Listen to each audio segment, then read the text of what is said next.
I hope not. I didn't give permission. I think they ought to ask permission, don't they, for that?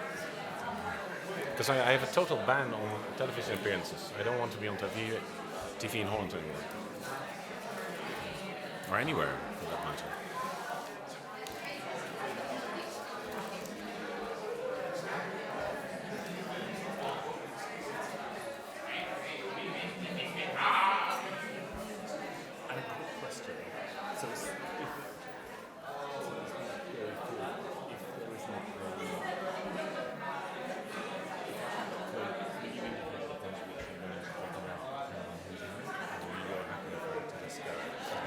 Yeah, right.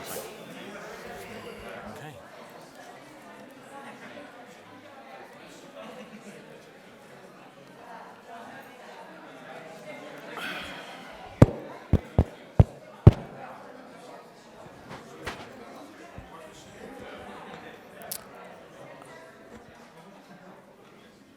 Okay, doors to manual. Hello, everyone. Can I just take a quick census? Who in the room is Dutch? Sorry. Who in the room is not Dutch? Oh my God. Okay. We are going to do it in English, though, which I assume you all speak fluently and better than most English people. So thank you all for coming. It's my unalloyed pleasure to be here with Joris Luyendijk, whom most of you will know, I gather. But for those that don't, I encountered Joris through his work for The Guardian, where he did a banking blog, which was an utterly unique and sort of mind-altering experience for me journalistically. A sort of open anthropological investigation into the banking industry and the nature of how the crisis came about, which was unlike anything I had ever seen before and opened my eyes to a new form of journalism, interaction with experts, interaction with the public. And the more I learned about Joris's work and the methods that he's employed in his career, the more fascinated I became. I was working at the time as a journalism funder, and his approach and his outlook and the way in which he interacts with both his work and ideas, to me, has always been extremely fascinating. And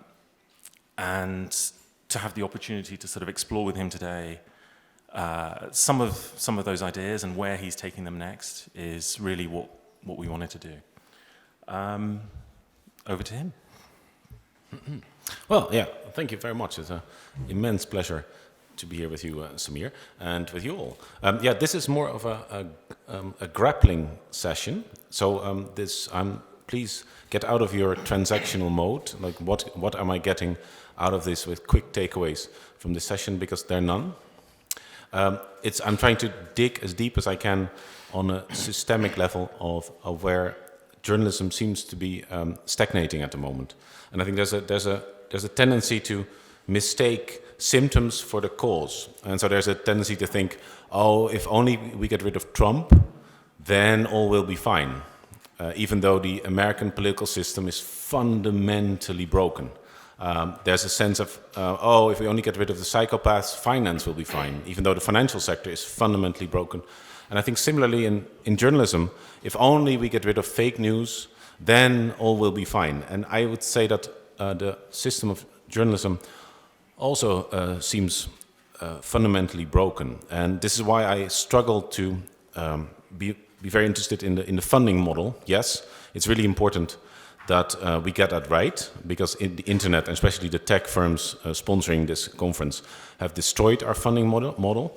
But if we are not relevant, then it would be wonderful if we find people to fund us, but why fund us in the first place? And I think this is at its sort of most painful, the question I want to address is, what if journalism has become fundamentally irrelevant? The way to approach this, I think, is to build on my own experiences in investigating the financial sector. I took a very different route from the established experts. but arrived at pretty much the same conclusion, which is that the financial sector is fundamentally broken, that the crash as well as the scandals that followed in its wake are not the problem, they are symptoms of the deeper lying problem, and that is that the system is inherently unstable and will crash again.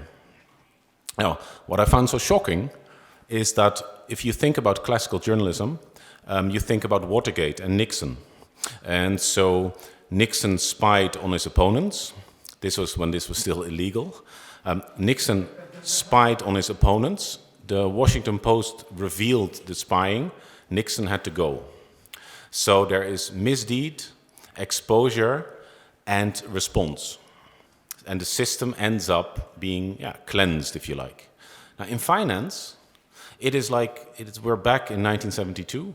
Nixon has just been exposed as spying on his opponents, and nothing happens. And so I think the conclusion, and this is shared by, I think, all the real experts over at the Financial Times and elsewhere, is that the financial sector has become immune to exposure. And so the central promise of journalism is that once we expose something, the political system responds. And it doesn't. That is the first observation. I think the reason behind this must be that there's no political process to speak of to fundamentally change the financial sector. And if you then turn to political reporting, reporting about finance, but generally about politics, this is where you'd expect an answer to the exposure of the financial sector. You'd expect the political system to respond with laws, with maybe prosecutions, all sorts of things. So we end up with a better financial sector. Now, this didn't happen. Now, did political journalists corner our political class into responding why they didn't solve the problem? And I think almost comprehensively in most European countries that I have managed to study or follow, this didn't happen. And so political reporting covered finance, covered politics, but covered it in the wrong sense. You know, if you cover something, you can no longer see it. And that is how politics covered, political desks cover the political system right now. And this is not just finance. And increasingly, I'm beginning to think that the problem in journalism right now is that the better we investigative journalists do our work, the faster the system collapses. And what happens is you do work, you lay bare just how dysfunctional one specific part of society is, your beat. And since there's no political response, no political follow-up, your readers end up feeling powerless and full of rage. Now, why don't political journalists cover the real important stories? I find this absolutely intriguing. Yeah, it's mostly, and this goes for I think most countries, it's about polls, it's about seats, how many seats do you have, how many seats will you get, and it's about politicians. So it's, as you know, I think the Belgian expression is we've gone from political journalism to politicians' journalism. So the journalism is about politicians. It's fundamentally no longer about power and the use of power. It's about individuals. It is, in that terrible phrase, show business for ugly people. And we follow it the way we follow show business. So who's up, who's down on the charts, and who has done what, who has cooked up what media stunt. And how would you address this? Now, I think I said this is a grappling session. I'm not sure how, but I would think that we have to abolish the political desk. Yeah, you laugh. What happens in most newsrooms these days is that there's the newsroom, so there's there's home affairs, there's sport, economics, arts, all these things. And at some point they turn to the political desk and the representative of the political desk in the conference, and they say, okay, so what's the news from Westminster, of Binnenhof, or the Élysée? So the political reporters have full definition power. They define what is news and what is not news. And so if, say, somebody has thoroughly investigated the financial sector, has concluded that it's deeply rotten, then the natural next step would be to go to the specialists in Parliament to ask, do you agree? And if so, what are you going to do about it? But that won't happen, because the moment I, as an investigative journalist, would go to The Hague or something, my colleague at the political news desk will go, no, this is my little area. And according to me, the most important question right now is whether the Minister of Finance survives next week's debate over whether he should have sent that tweet. And that is the question. And if you're going to stomp through my territory and talk to all sorts of specialists, you're ruining my carefully managed portfolio of contacts. And so I think that one way forward might be if we abolish the political desks and turn them into fixers. I don't know how many of you have a background in foreign reporting, but what happens if you go to Gaza and you don't know Arabic, there's a fixer there, and the fixer helps you find your right sources. So you'd have a little bureau of fixers who have no definition power, and then when the rest of the newsroom has an important question following from their reporting, then the fixer will help that journalist find those sources. And so one way to discipline perhaps journalists would be to abolish the names of politicians. So from now on, you would just say the Prime Minister, the Minister of Foreign Affairs, the chief spokesman for the opposition for financial affairs. By leaving out the name, you deprive a journalist of that urge to turn it into a personal story, thereby a human interest story, and then show business for ugly people. Now, that's sort of the idea where I am. I think this proposition has as many disadvantages as advantages. I think it's worth fleshing out and seeing where it would go. Where we are right now is that if I now go online and I try to find, I spent hours watching myself online, of course.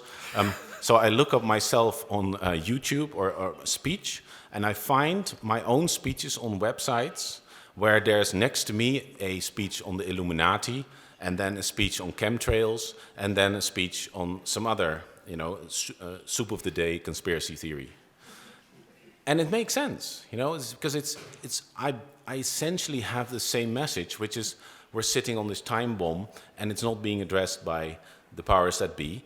And so, whoa. But I don't want to be on that website with Illuminati nuts. But I can see how I ended up there. Because people read my book, they sit back in powerless rage, they go online and thinking, what's the response of the political sphere?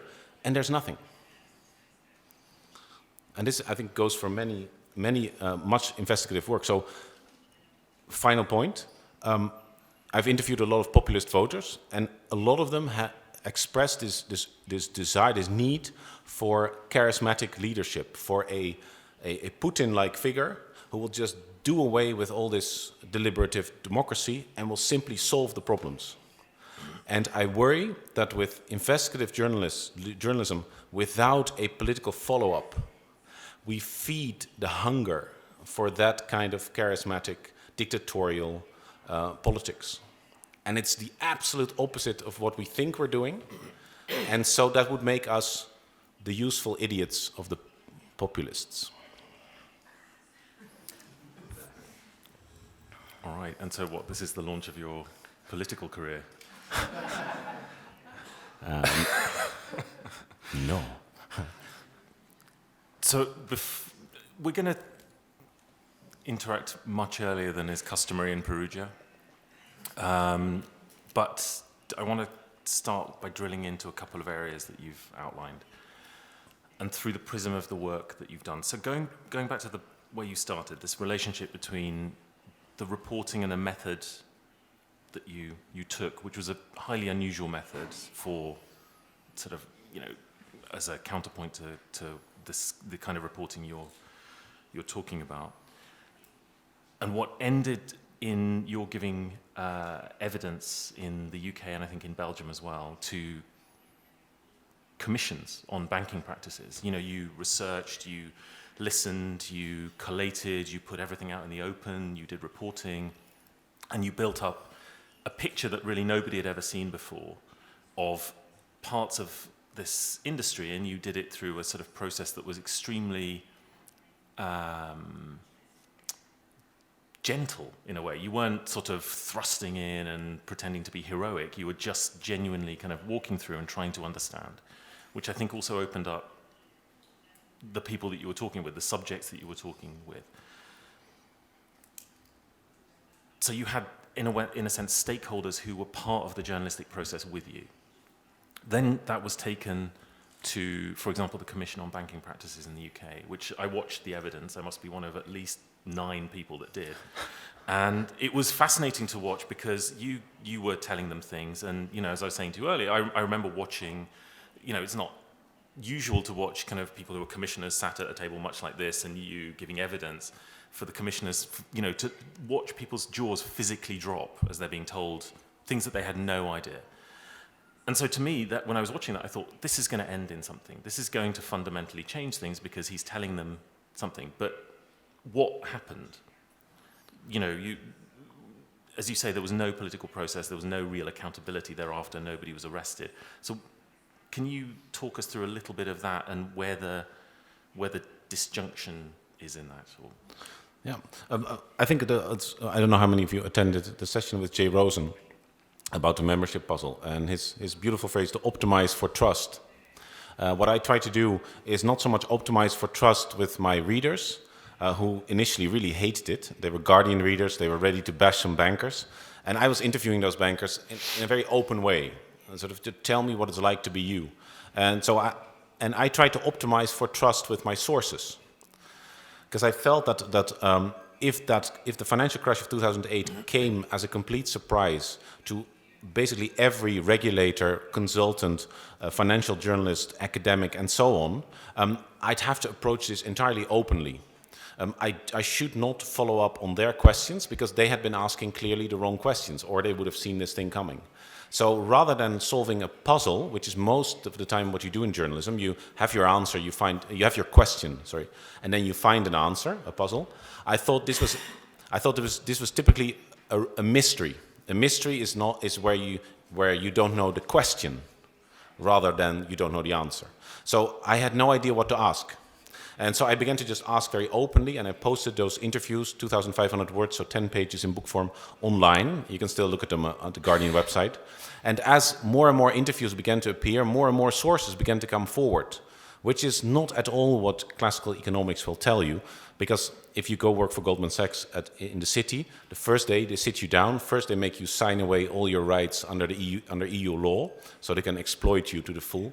The second thing is they make you sign a document that you understand that if you're ever caught speaking to a journalist or a researcher without someone from PR present, they will destroy you and you'll never work in finance again.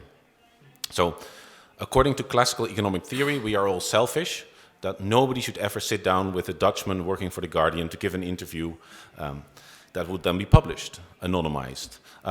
Instead, hundreds and hundreds came forward.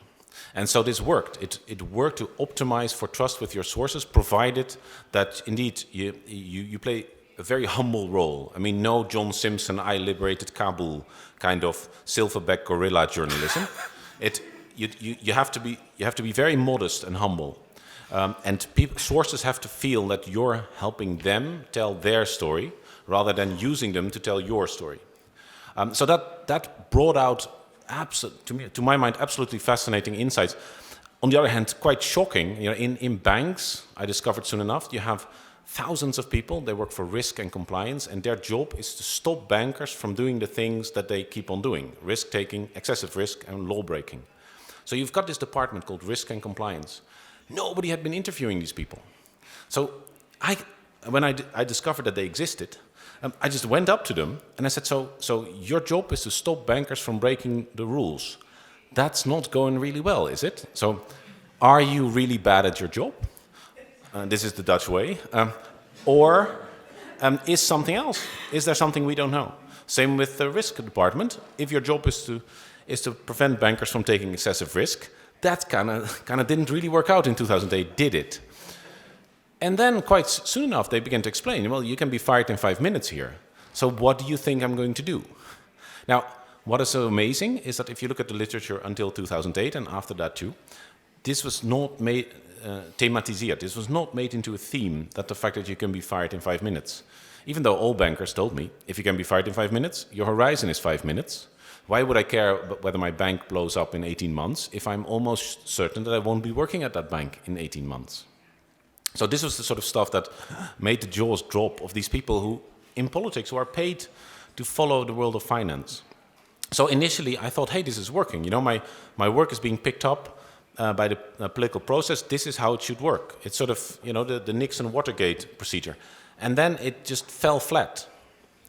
And in the Netherlands, since there's so many Dutch people, might as well go into that a little bit. The book I wrote about this thing became the best sold book of the year. So you've got books about football are the best sold book of the year. Then there's 50 Shades of Grey. And then suddenly there's a book about finance in London in 2015, the best sold book of the year. Not a single Dutch political journalist then went to our politicians to say, look, you know, this is now being widely read. Do you agree? And if so, what are you going to do about it? Don't you agree? What did he get wrong? Nobody. So at some point I brought this up in an interview and I said, isn't this strange that my book's selling so well? I sell a book every minute for a full year and still no political journalist picks this up.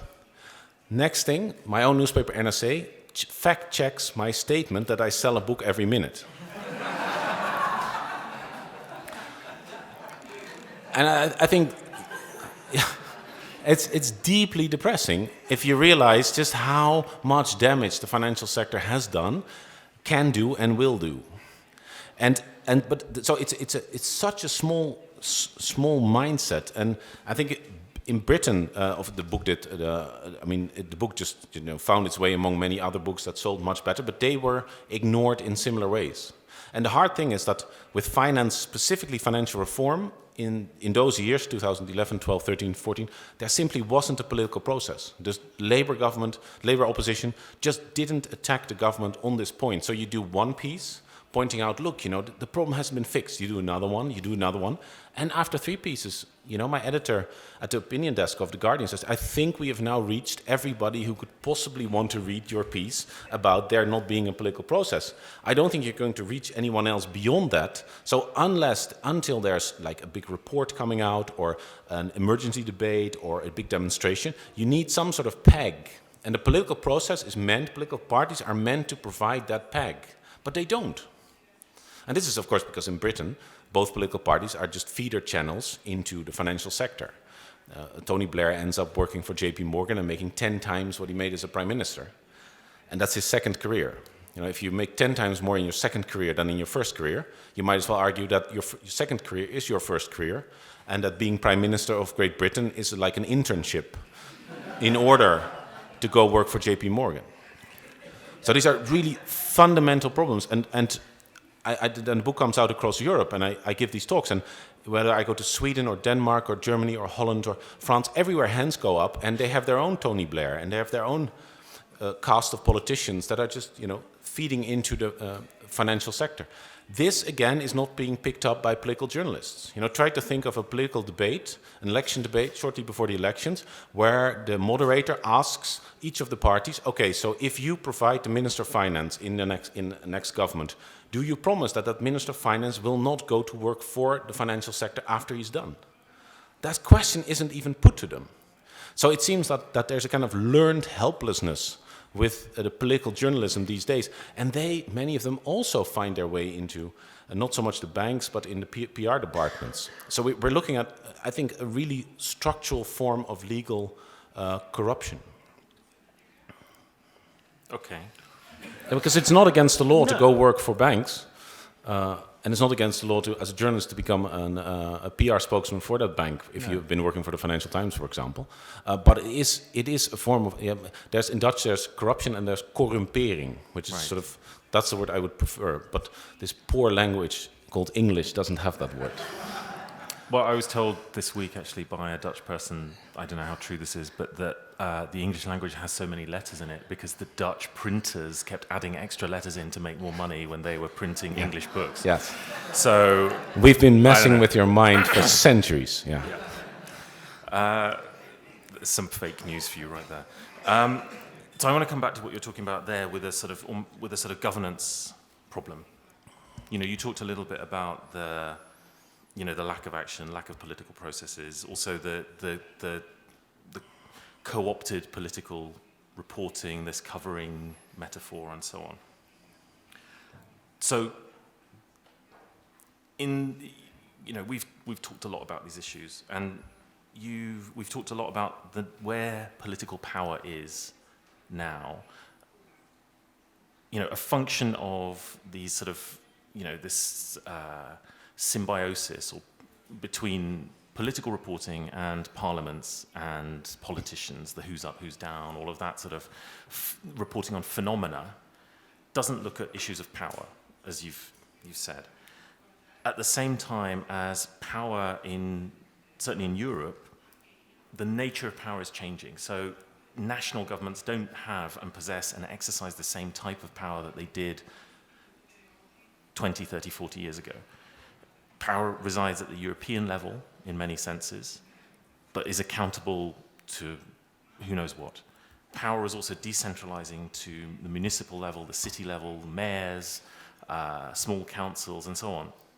And at the same time, as journalism itself is an industry in crisis, on its knees, all of the narrative that we've talked about, I myself have contributed to, you've got, therefore, this kind of storm where journalism is still focusing on the shared conversation is still at the national level, and there's a fiction almost that the national matters. It's the only shared collective space, it's where identity is, all of that stuff. Where in reality, the difficulties of reporting on European complexities mean that we're getting bad, we're not getting adequate reporting there. We're also not getting adequate reporting at the local level, and people aren't represented by their media in holding power to account. So how does that flesh out the picture of what you're talking about with this sort of this breach, really? Yeah.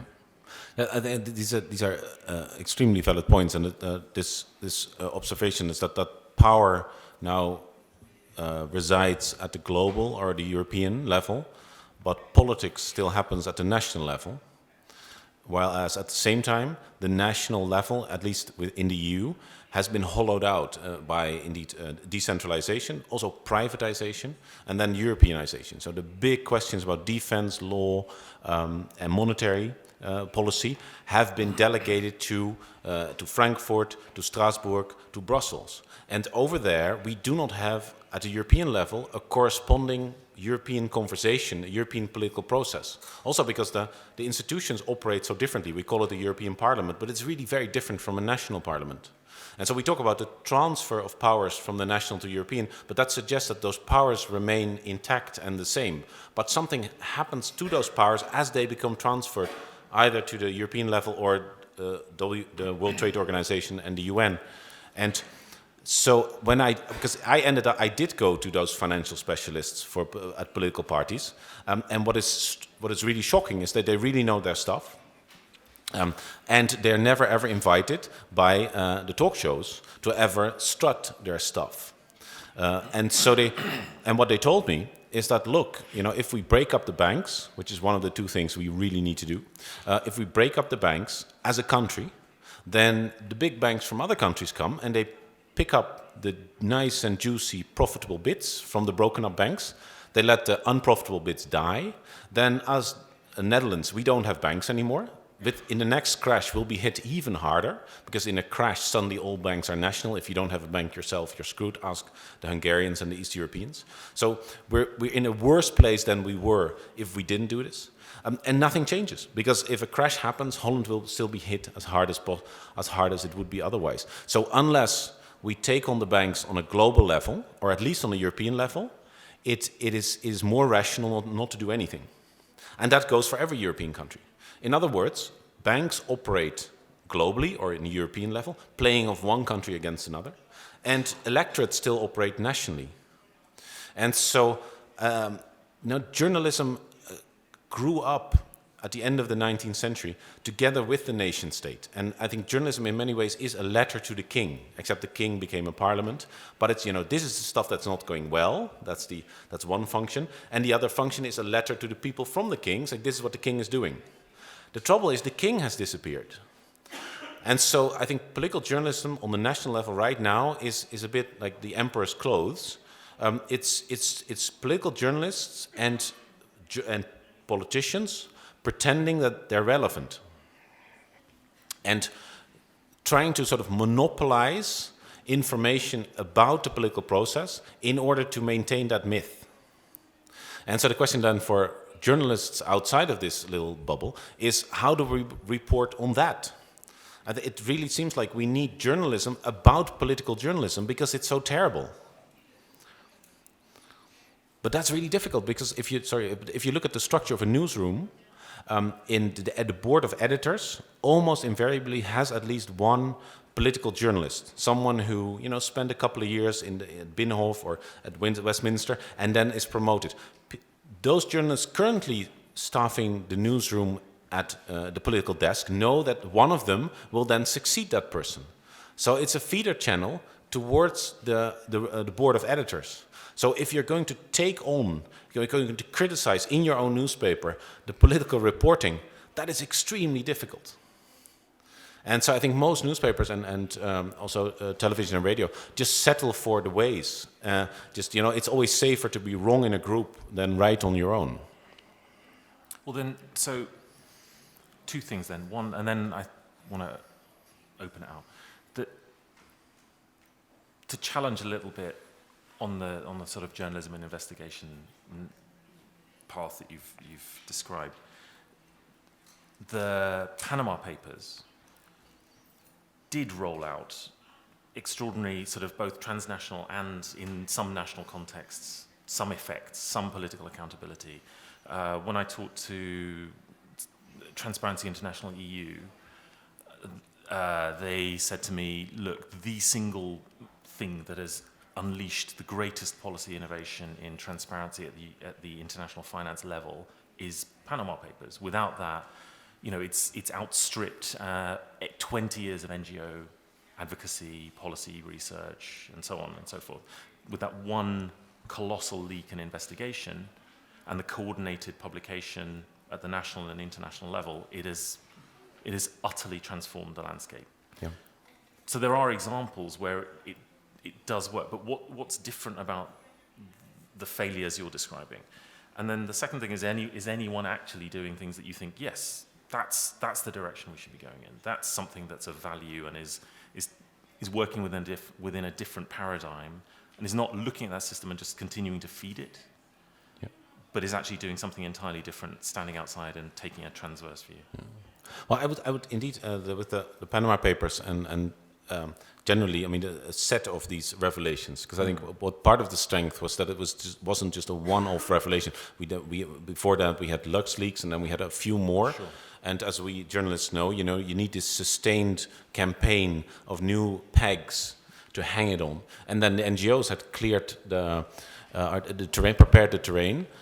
And I think what was done really, really well was that it was launched pan-Europeanly. Right. So what you often see is that issues come to the fore at different times in different countries. And here suddenly, that I think with the Panama Papers is one of those examples where you could almost see the beginning of the emergence of something of a European political sphere. Right. So that would actually be one of the examples where investigative journalism did force change and did do the kind of Watergate, went through the Watergate procedure. It's still early days. I think what the NGO people tell me is that you always, it's not just the laws, it's then also implementation. Of course. And those lobbies are very patient. Yeah. And well resourced. And well resourced. Far better resourced than the other side. Extremely well resourced. But I think it's on the plus side, and it's on the optimism side. The most pessimistic one is, I think, a quantitative easing. This really clever program really cleverly called quantitative easing, because if you put a Q in a word, already 95% of the population zooms out, opts out. It's like, ooh, that is probably really complicated. And then easing is, of course, who could be against easing? We all have a difficult life. We like to think. So quantitative easing must be good and difficult. So if you look at the rise of both Alternative for Deutschland, started out as a political party in protest against this program. It was the existing political parties did not take up that issue, even though it's a defining issue. It's, you know, all your plans for the rest of your life are premised on the assumption that your money will maintain its value. And if you start printing money like crazy, you know, we have some historical examples of where that ended in tears. In the Netherlands, the same thing. The Forum for Democratie picked up, it was the only political party to pick up that theme of what are we doing and why is there no political control over such an important issue that has such huge consequences. If you worry about not being able to buy a house, that's partly because of quantitative easing. And again, here the political reporting just fell flat. There was no sustained effort by political reporters to just push those government spokespeople or the financial specialists in the main parties. It's like, why are we doing this? What are the advantages, disadvantages, and risks?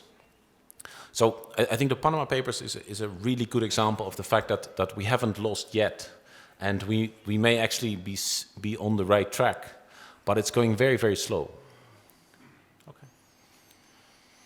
Questions? Literally none. No, there's he's answered everything. Dutch people are so shy. They really are. Honestly, yeah. You'd think you were in Britain. Yeah. Okay, should we take three? One. Do you want to take them one-on-one? Up to you. Let's take a few. Yeah. Okay, please. Okay. Do you think that we could have prohibited this system that we created, or do you think it's part of human nature to always make things more efficient, to make money, make life comfortable, and make it so complicated? Do you think we could have prohibited it, or is it the financial system? Yeah, the financial system, political system, the crux that we're in right now. Okay. Thanks.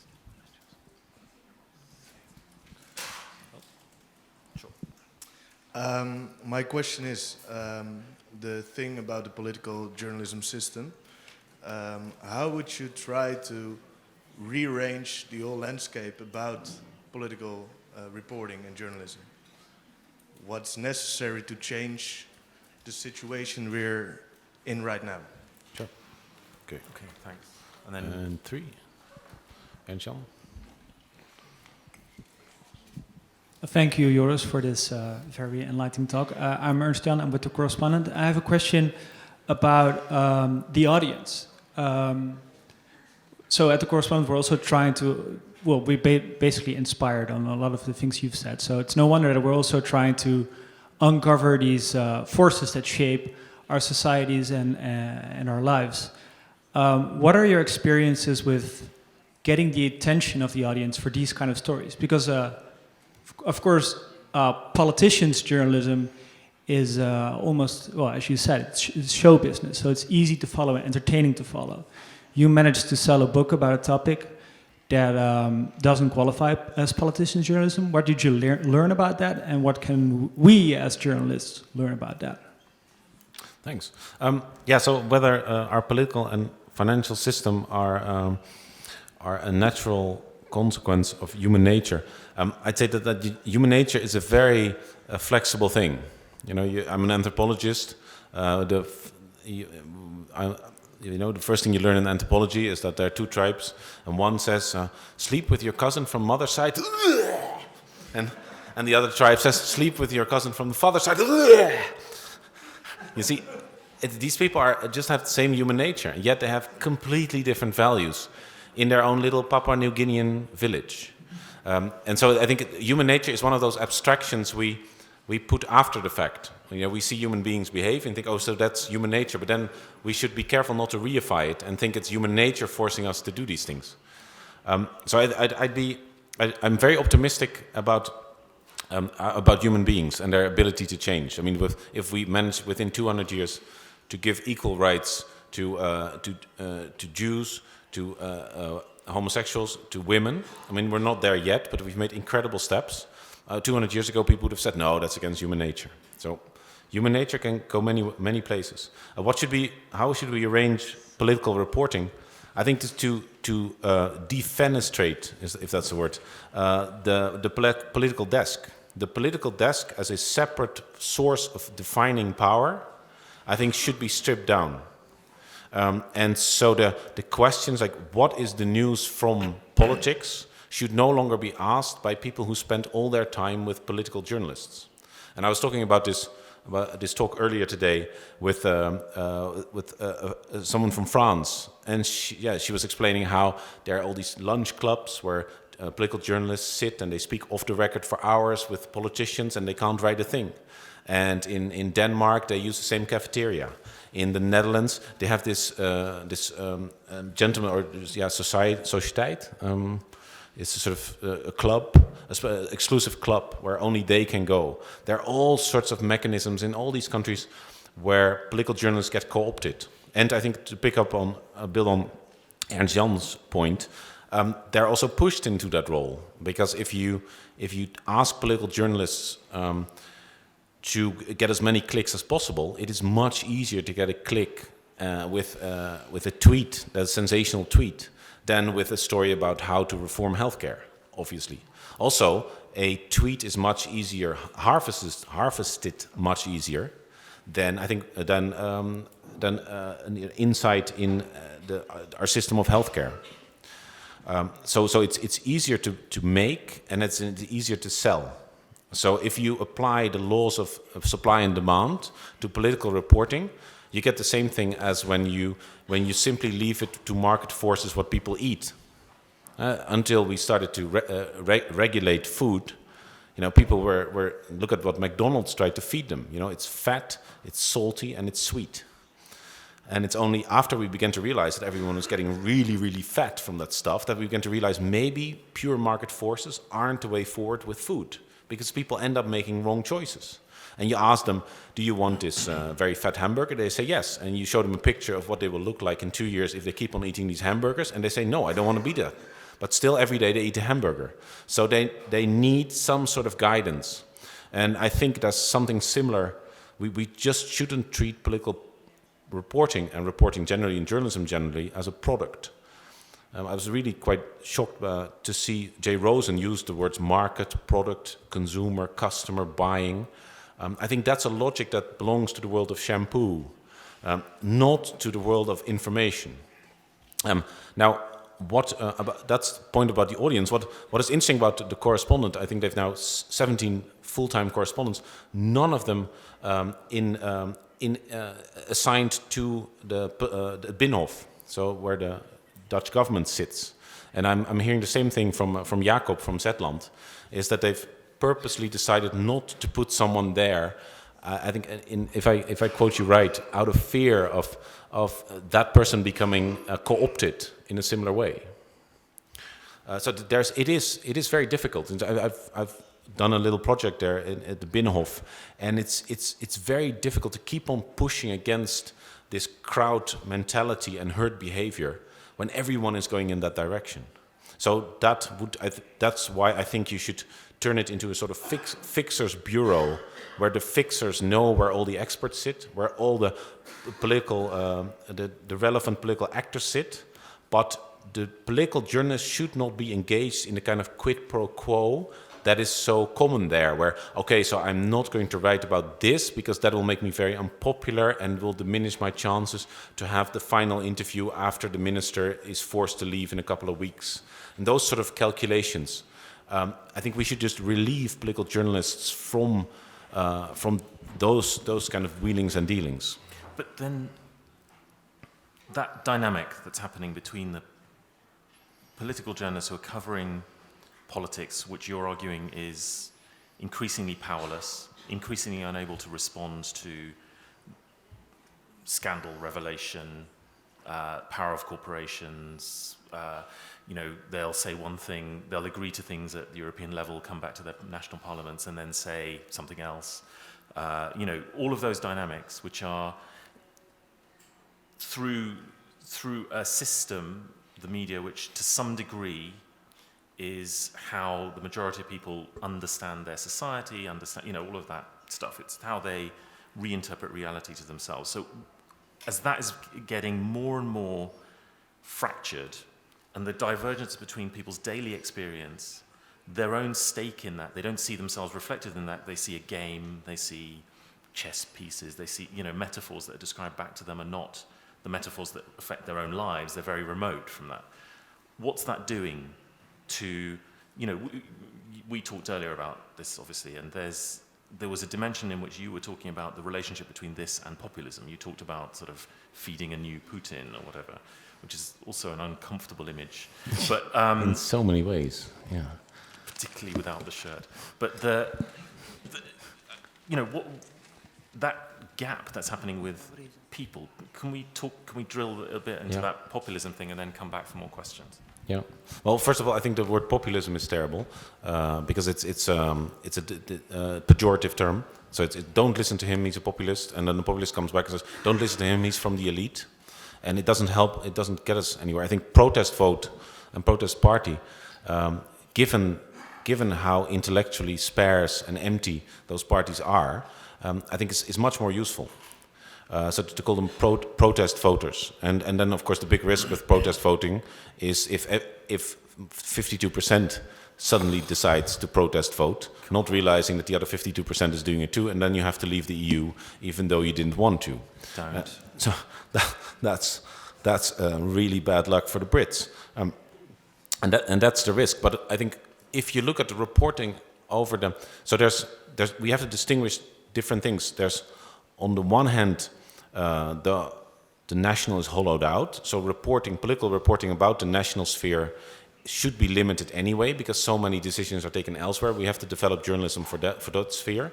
Then the decisions that are still taken at the national level and power that is exerted there is not covered properly, because journalists are going for the show business for ugly people. So that's another one. But there's also and this touches on your question, is there's this deeper problem that that if we understand as journalists, I think our job is to be as critical as possible about the powers that be. I think this grew out of the Second World War, realizing, okay, the biggest crimes are committed by states, so the more critical you are about the state, the healthier the democracy. And so don't trust anything except us. That was always our message. And I think what we're seeing right now is that mode of operating is turning against us, because if you encourage people to doubt everything, at some point they are going to believe in chemtrails, and they're going to believe in the Illuminati. And I was struck interviewing the protest voters, how many of them had started out as someone like me, and then something shocking had happened. They had experienced some form of deep injustice as they felt it, and that kind of opened up, and suddenly they took the advice, don't trust anything, very seriously, but then applied it to journalism as well. And then they said, okay, the journalists are also lying. And then, of course, then they become very susceptible to all these things, all these crazy theories in many cases. If you look at Britain, nobody defended the EU for 30 years. Everybody assumed, as a journalist, what you do is you apply the same level of criticism towards the state that you do towards the EU. So for 30 years, the country reads nothing but negative stories about the EU. Then they hold a referendum, and they're surprised that 52% votes to leave. So journalism, I think, generally there was the center, and then journalism criticized the center. But the center has hollowed out. And so the question is shouldn't journalism also be defending the center right now?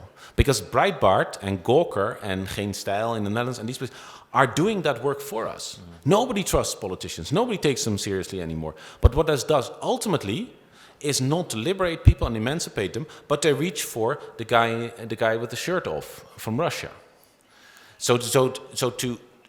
There's a point apparently where people become so critical that they become deeply confused and then reach for a father figure who will finally put things in order again. And that was not at all the assumption, of course, with which I, as a journalist at least, grew up. So you did, yeah, I said it's grappling. I don't know where this is going, but it seems that we work as journalists with a number of assumptions that simply no longer hold. Okay. Questions, reactions, challenges? Offers to wrestle. Yeah, I'll take off my shirt. Thank you, Joris, for your presentation. I agree with you that just bringing in the problems to the public, that doesn't work anymore. So, thinking about what you could do is bringing in solutions to the public, or talking dilemmas of the center powers and not the problems or what they are doing wrong. Explaining more in that way to the public. And another one is perhaps the public sphere itself. Isn't it also at this moment more or less a duty of journalists not only to go to the international sphere, but to find the public sphere on the local areas? Because you see a lot of anger in the local sphere against politics, but you see also a lot of new initiatives in the local sphere. There is a public debate going on locally in every city at the moment. If you focus on that, you can bring in new ideas, new solutions, and new dilemmas to the political sphere on a national level, and you get perhaps a new debate. Thank you. Yeah, shall we take more questions? Are there any more questions, or shall I pick? Yeah, there's one there. Hi, I'm wondering, you're talking about making politics less showbiz, and I think it's a really good idea, but maybe, and I'm not sure, because I don't know, we really have showbiz, but maybe people won't read or want to watch politics anymore if you make it less human interest. So I'm wondering how to solve that and how to keep people involved if you take out the human aspect of politics, because it is about citizens. But if you take out the human aspect of the political parties and the representatives, how do you keep people involved and interested? Thank you.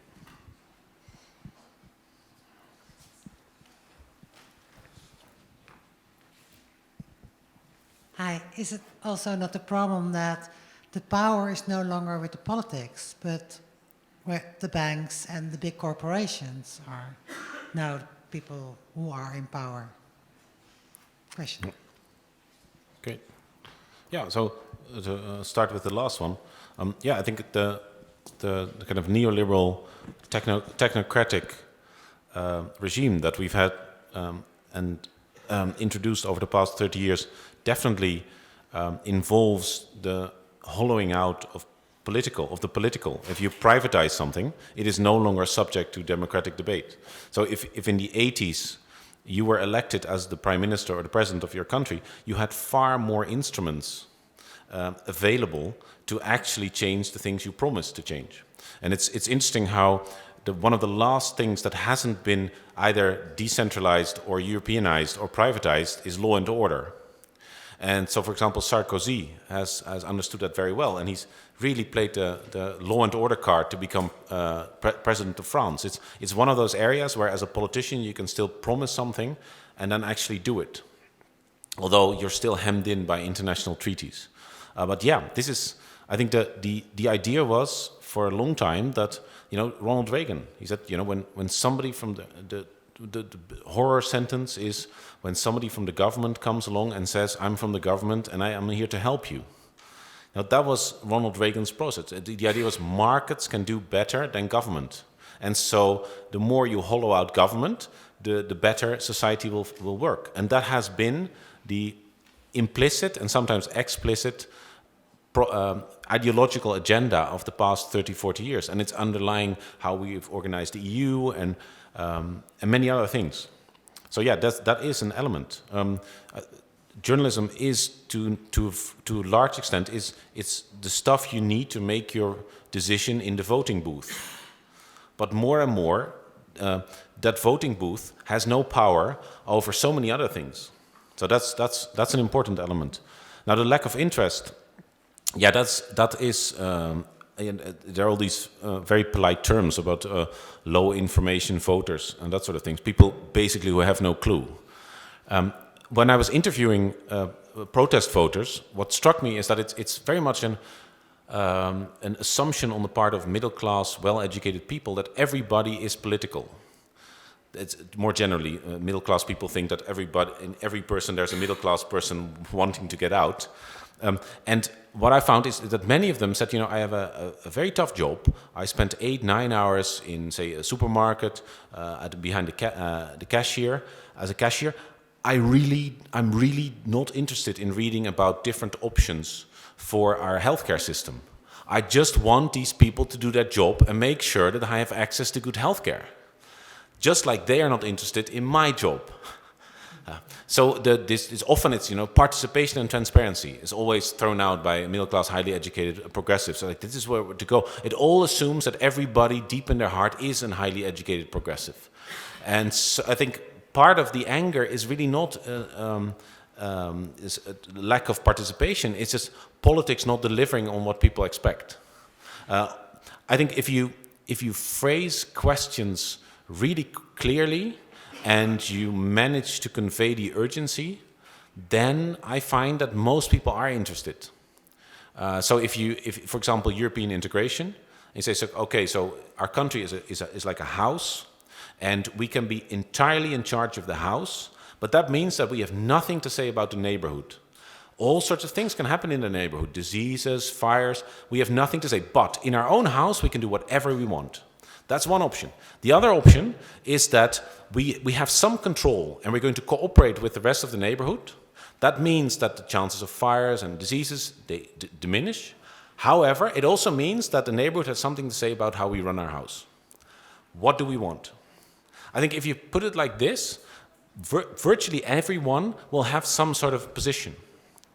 And this is, you know, in the 70s and the 80s, the big questions like gay marriage, euthanasia, abortion, these were quite simple issues where people could be given a quite simple choice. When do you think life starts, for example, with abortion? Many of the questions now are much more technical in nature, and it's much harder to put it to people. But that should be our job as storytellers and journalists, is to phrase and frame these questions so that everybody understands where the actual dilemma is.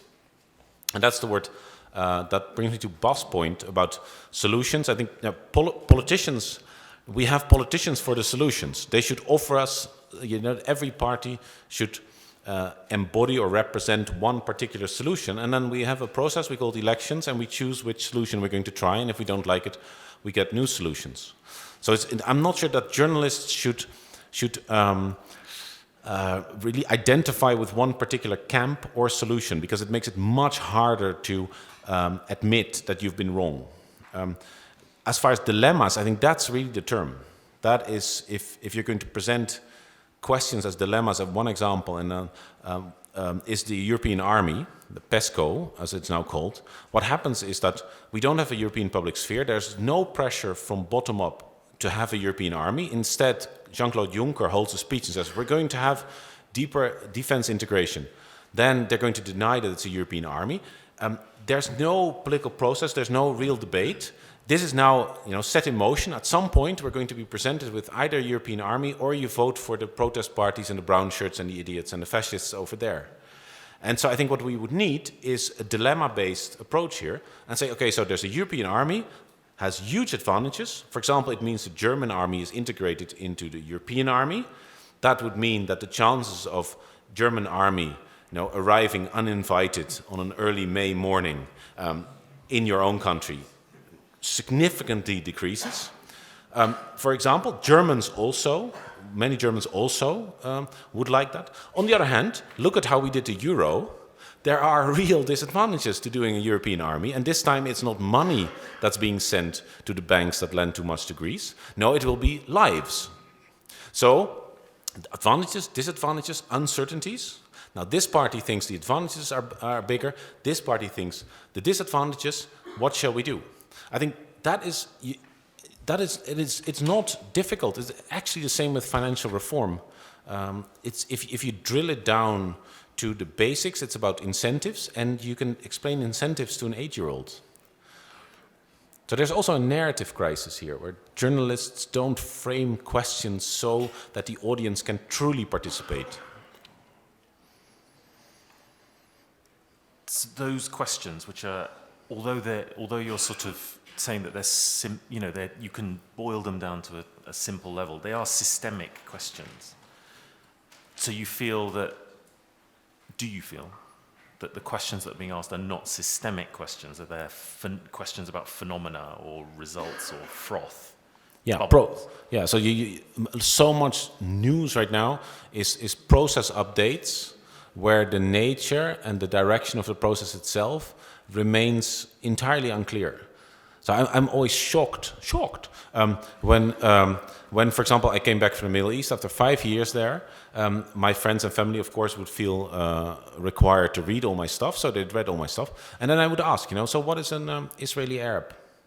No idea. What is the difference between Sunni and Shia Muslims? No idea. These people had been reading my work in the most sort of erudite newspaper of the country for 5 years. They learned nothing. Ask people about who you follow the news. So explain to me what happened in 2008. No idea. You can read a newspaper or follow a website for years without actually learning anything. It's really striking. That Northern Ireland, many of you, I think, will have at some point read pieces or followed news about Northern Ireland. Okay, explain to me, how did the Protestants get there? No idea. That's really strange. So it seems that what we do is we provide these updates. Oh, there's now a peace envoy. Oh, the peace envoy is going to meet the Israelis first. No, he's going to meet the Palestinians first. That sort of process update. So you get software patches, but you don't have the program.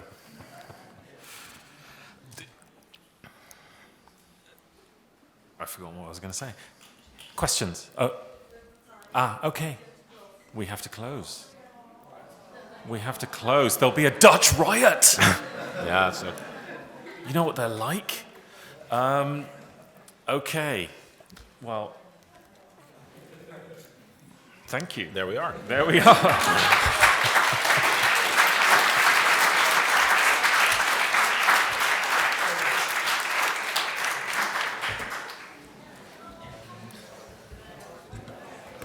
That's always a very good sign if the audience goes, no.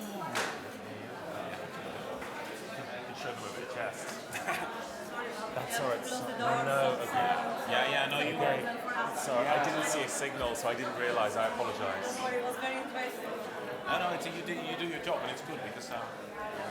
He just. Yeah, I can go for hours. I have no inhibition.